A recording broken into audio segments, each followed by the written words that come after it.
I don't ever acknowledge this amazing band behind me when I'm up on the stage, so I just want to, everyone should just give them a round of applause. They are amazing. Thank you so much for all the years of your awesome talent and entertaining us. Thank you. Sorry. No problem. That's awesome. You know, it's amazing. It's how much fun it is to have the live band. You know, and then we do the concert with these guys. We hang out. It's just, you know, it really makes it fun, special. You know, how's your weekend? It's been great. Yeah, I'm really here. good. I'm in Chicago. Isn't that good? Yeah. Chicago. You sound like you're from Chicago. Kind of. You can hear sometimes she'll say the accent is just so unique. That A sound is just so. I kept thinking of the Bears Cubs. Yeah. I was like, I know a lot of you know what I'm saying, like what I'm referring to SNL back in the day. Yeah, back in the day. Well, anyway, it's always a pleasure. I always love this part of the day. Our little grumpy and evil queen time. What's our ship? I don't know. Our ship would be just the rocket ship. The rocket ship! This is full pure love. I don't know. I'm happy being an evil regal. I'll just settle for that. I did find that image of you, like, and wasn't that crazy? Back in 2011 with you hiding your face. Yeah. Don't know it's me. You had all these evil rings on. Yeah. And all my Skull pirate rings. Yeah, my pirate rings were rocking for you. But anyway, you know, I'm a huge fan. I'm super proud. And what I'm most proud is that everyone recognizes what everyone that we all saw from a long time. I was saying this morning, I said, like, from the first time we hung in the pilot, I go, that's a superstar. You know, and our mutual friend like Jimmy Franklin, and everyone knew, like our old friends in Hollywood were always like, this one's the one.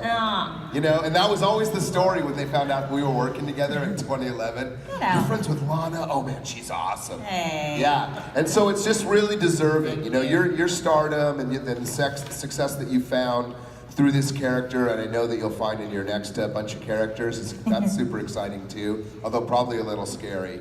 You know? It's more exciting, that. But yeah, the unknown is scary, but also thrilling, and what we're all going to experience. All of us have been sort of married to Once Upon a Time for 7 years, and now it's time for us to go fly from the coop and see what else is out there. Yeah, exactly. Well, enjoy your time, everybody, with Lana, and I will come back and get a rousing boo when I come back, but it'll be soon enough. And anyway, let's hear it. Thank you.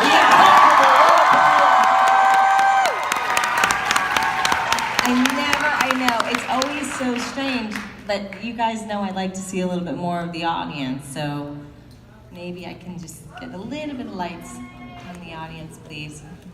There we go. What? Oh yeah, that's better. Yeah, it's kind of disorienting when you can't see everyone, so it's nice to be able to see everyone. Hi. Hi. What do you think would have happened if Regina became the Dark One instead of Emma, and how do you think this would have affected Outlaw Queen at the time? I think she probably would have killed everyone. The show would have been over in season 5. Part A. And then she just would have lived on, alone, in some realm, and then probably living a lifetime of regret, because she killed everyone she loved, and now she's by herself. But she would have looked great. She would have looked amazing. Thank you. You're welcome. Hi. Hello, Lana. Hi. Hola. My question is, if Rumple was here right now, I mean, right in this very room, if he walked up to the Evil Queen / Regina and said, you know, there's no deals, nothing. If he said, I'll do anything for you, what do you think Regina or the Evil Queen would ask him? Like if he just walked up and said, I'll do anything for you. No limits. If he just said, I'll do anything. Bring back Robin. One favor. I know, that was actually my first thought, was bring back Robin. That was actually my first thought, but I thought, I'm gonna really upset a lot of Swan Queen fans if I say that. But I think for Regina, she probably would want Robin back, for sure. Yeah. Thank you. You're welcome. You're welcome. Thank you. Hi. Hey Lana, it's Jenna from last year. I was wondering what it was like the last day on set. How you felt. Oh boy. You know, there was something really beautiful about it because a lot of people who weren't working that day showed up. Rebecca was working, but she ended up staying late until the very end when we all wrapped. I ended up hiding in my trailer for an hour. Probably because I didn't want it to be over. A lot of people kind of that day were taking their sweet time. Usually it's like, you guys, time is money, we gotta move quickly, we gotta get these shots, we gotta keep going. And everyone's like, yeah. I think I'm just gonna stall. And I kind of did a little bit of that. And then I hid in my trailer, and then my phone started ringing at like 3 in the morning. Where are you? Everyone's like, we're about to wrap, get out here. I was like, oh my God. So I went and ran out there, and everyone was on the green stage, and then they made the final, like, it's a wrap. And it was really heartbreaking. I mean, these people that I've been working with for 7 years, and some not as many because we've had some changes over the years with crew members and actors, etc. But for a lot of us veterans, and also people that we've, you know, grown to get very close to over the last year or the last 2-3 years, it's just really hard to leave everyone. So it was heartbreaking, but you know, you always have to kind of focus, do your best to focus on the positive, which is, this is so incredible and congratulations to, you know, 7 years of success, which is impossible these days in television. It's so hard to get there. So I'm ultimately really, really proud of us, and I think you guys are too, because for the last 7 years we've been entertaining you all, and we've all learned lessons from these characters, and this has been an incredible journey for all of us, and in so many different ways, and we've all grown from this experience. And you know, I keep telling myself this, and I'll keep telling everyone, but it doesn't have to be the end. I mean, it can be the end in the sense that the show's over, but take these lessons that we've learned that are so valuable from the show and from these characters' arcs, take them with you and teach your children, because there's a lot of positivity and a lot of you know, valuable lessons that we got from the show. So. And magic is real, yeah. So there were a lot of tears. In short, there were a lot of tears. I also wanted to thank you for your portrayal of Regina, because it meant a lot to me. You're welcome. Thank you. Hi, Corella. Hello, darling. Darling. I was just wondering if Regina and Corella had a night, just the two of them, girls' night out, what would they do? Oh my God, they would have a fashion show.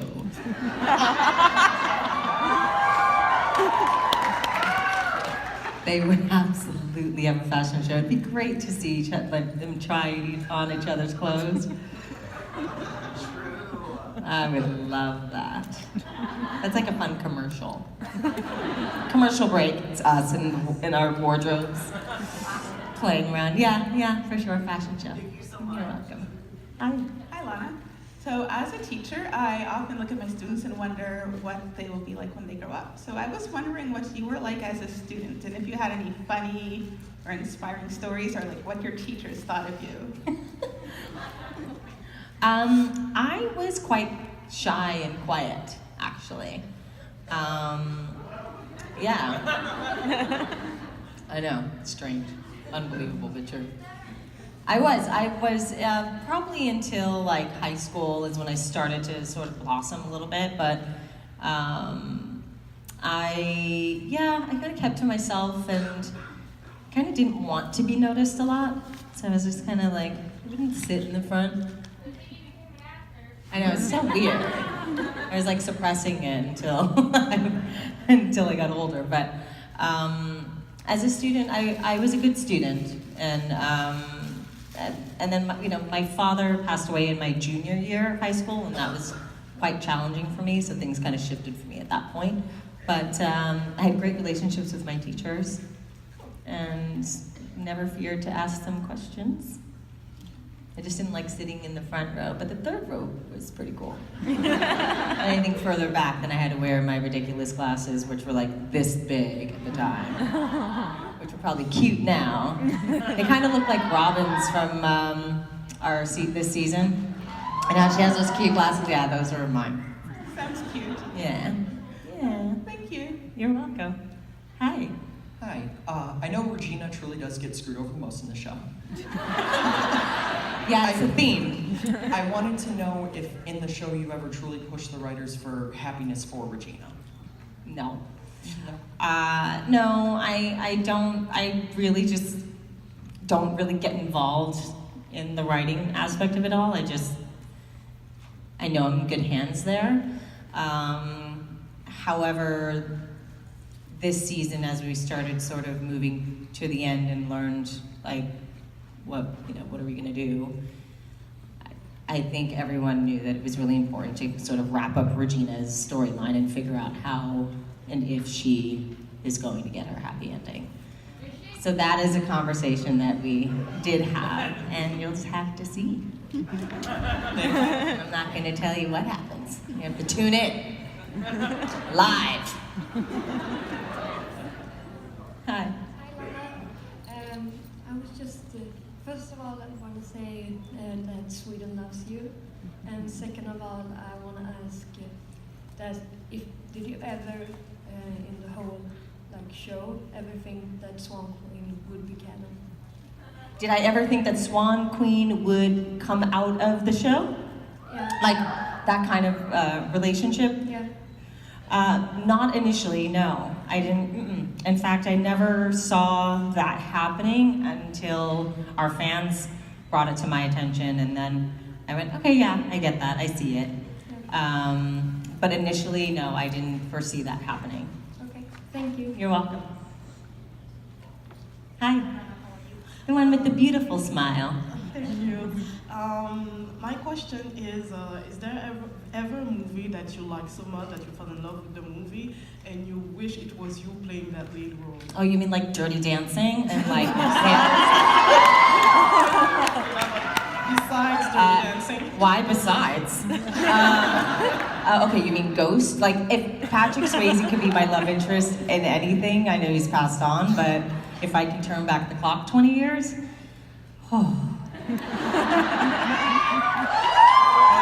just everything about that man makes me smile. He was very special. Great answer. Yes. Hi. Hi. So the Evil Queen has had quite a few amazing and iconic costumes. If you could pick to keep one of those costumes, which one would you pick?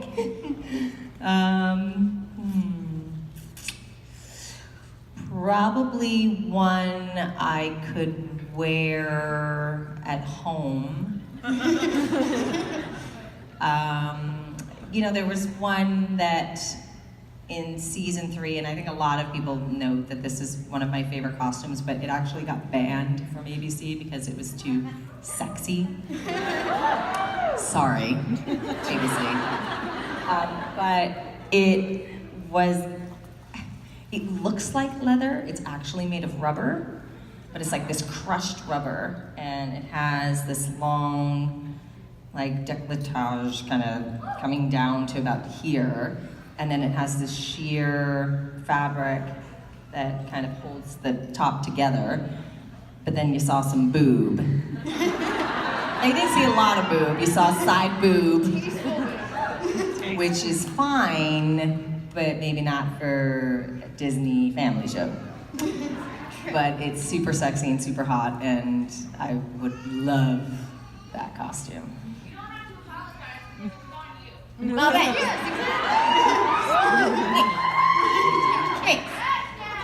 Hi. So I recently went back to school to be a writer, and you're actually my muse. Nice. Yeah. Great. This is my new partner. I'm going to be partnering up with. You're going to hire me I'm trying to get for. my work out there, So, but since you're my muse and everything, and I incorporate you into all the stories I've written so far, so if you were to have to write your own role or like your own character in a book, what would you create?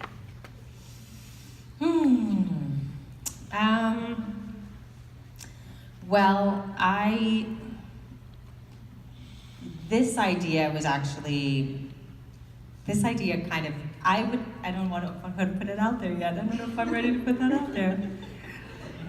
I don't want to answer this question. No, because I want things to be a surprise.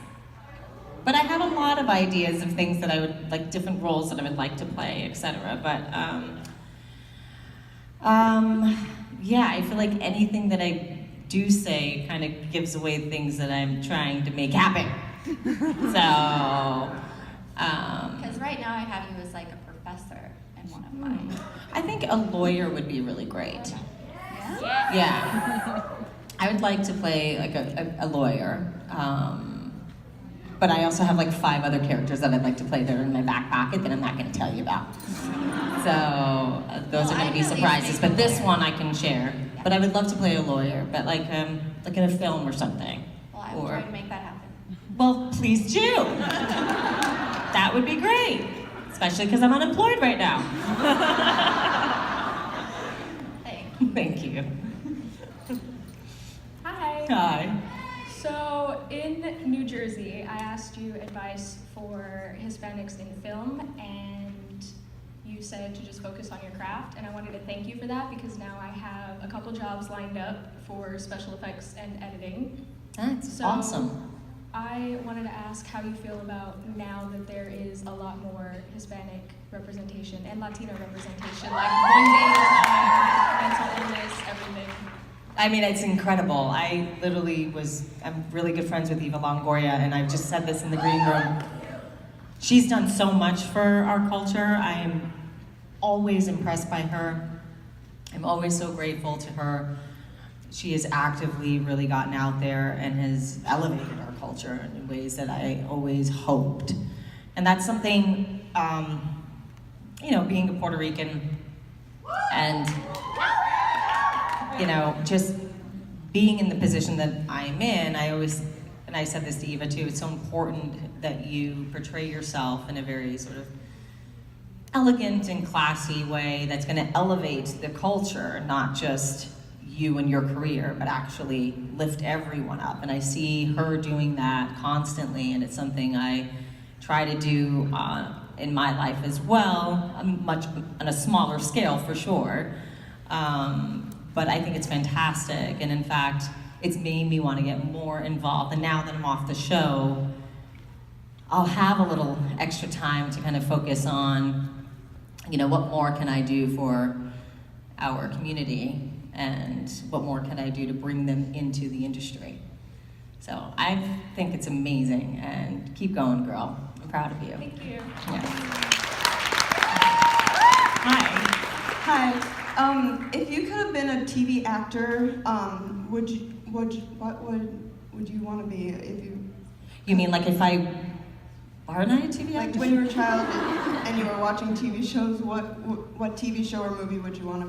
When I was a kid and I was watching it before I actually became a TV actor, what did I want to do, or what movie or TV show would I want to be in? Yeah. Probably Cheers. Just because, I don't know, they always looked like they were having so much fun. Not just because they were drinking all the time, but because they just looked like they were having fun. Sitcom is something that I really enjoyed doing when I first started my career, and it could be fun to do stuff like that. But I've always been more of a movie lover, and I mean, I've watched Ellen Bernstein and Meryl Streep and Glenn Close, and God, any of their earlier roles is something I would have loved to have a shot at. If we could ever remake some of those movies. I mean, those are hands down 3 of my top, favorite actresses. So probably, yeah, anything Glenn Close has done, she's pretty amazing. Thank you. You're amazing. Hi. Who's wooing? Why are we wooing? That's it! That's the one that got banned!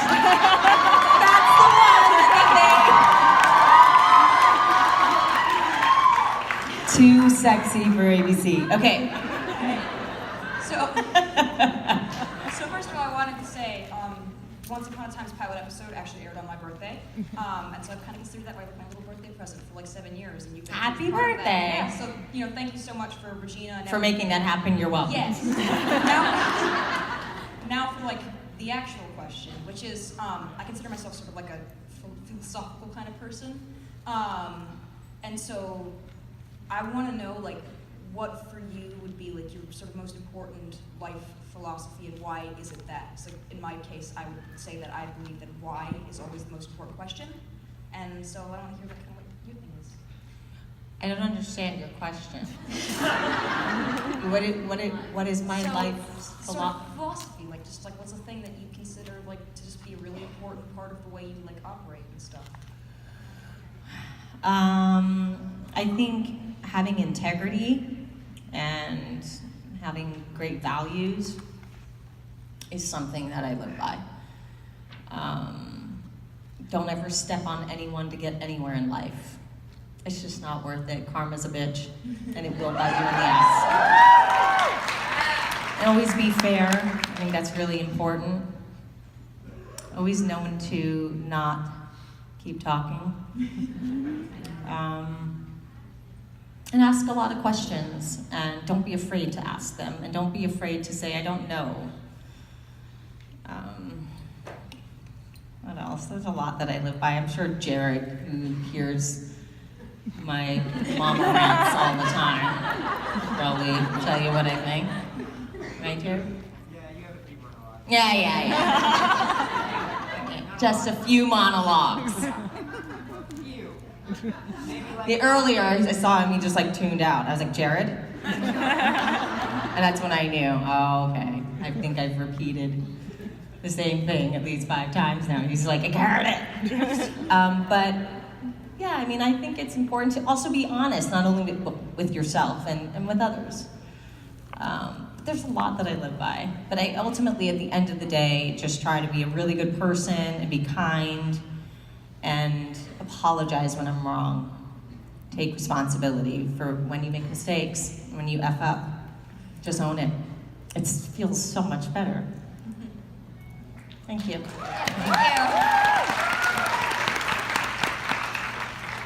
Hi. If you could have like any kind of magical power, what would it be? Oh, the first thing that came to mind was shapeshift, but I don't know why.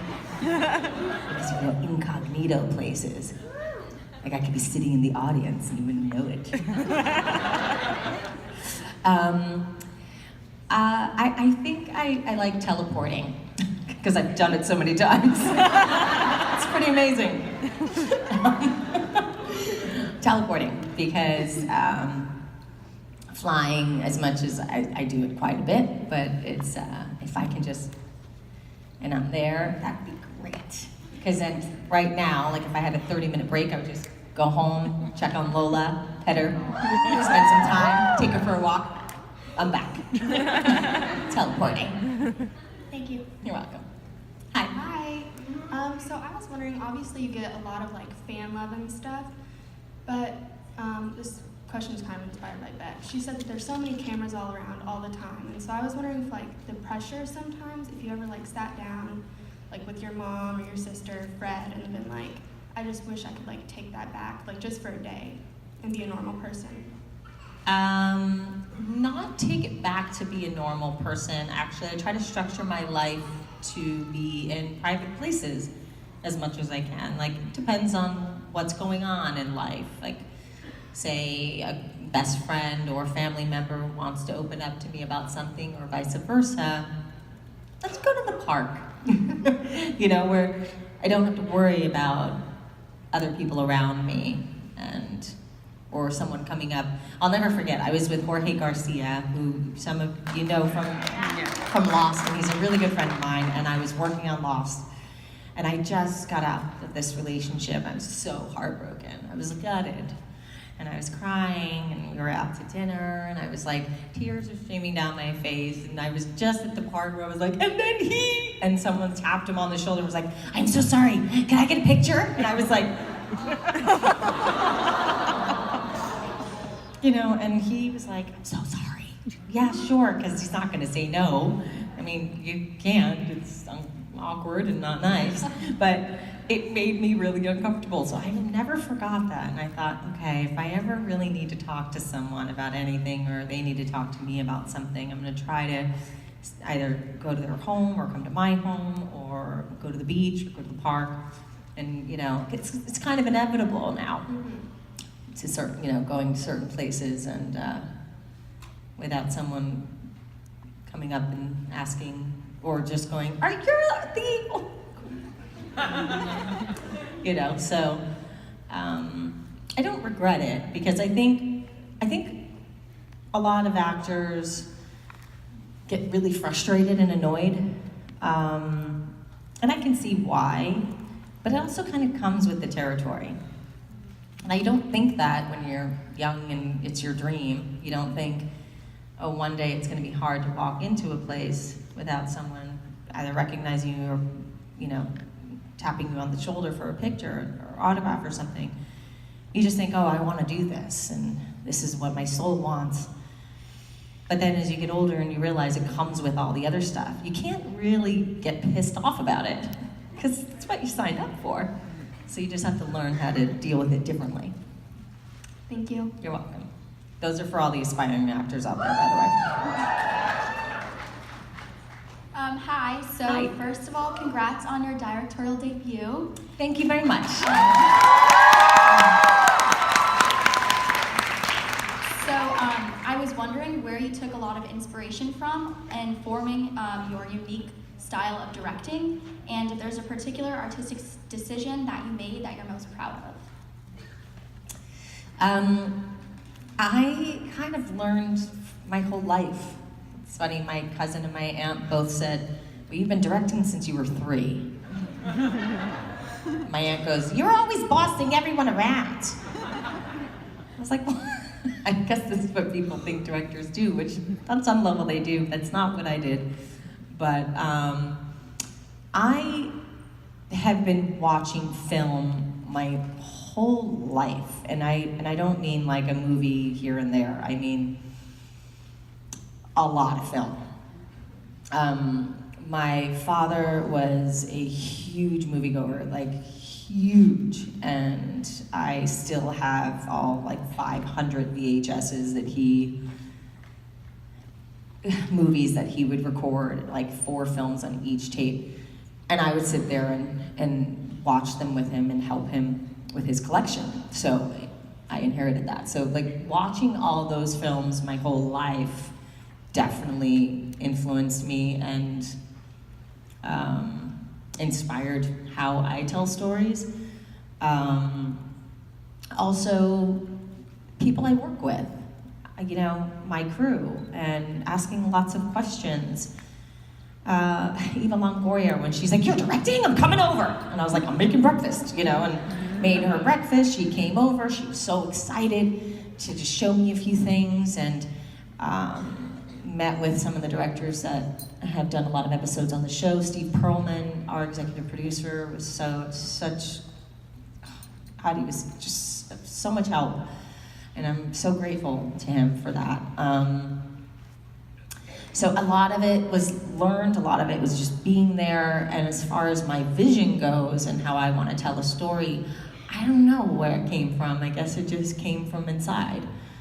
And how I saw the script and how I wanted to tell stories, and I really wanted this thriller sort of horror film kind of energy in there, because that's the genre I really like.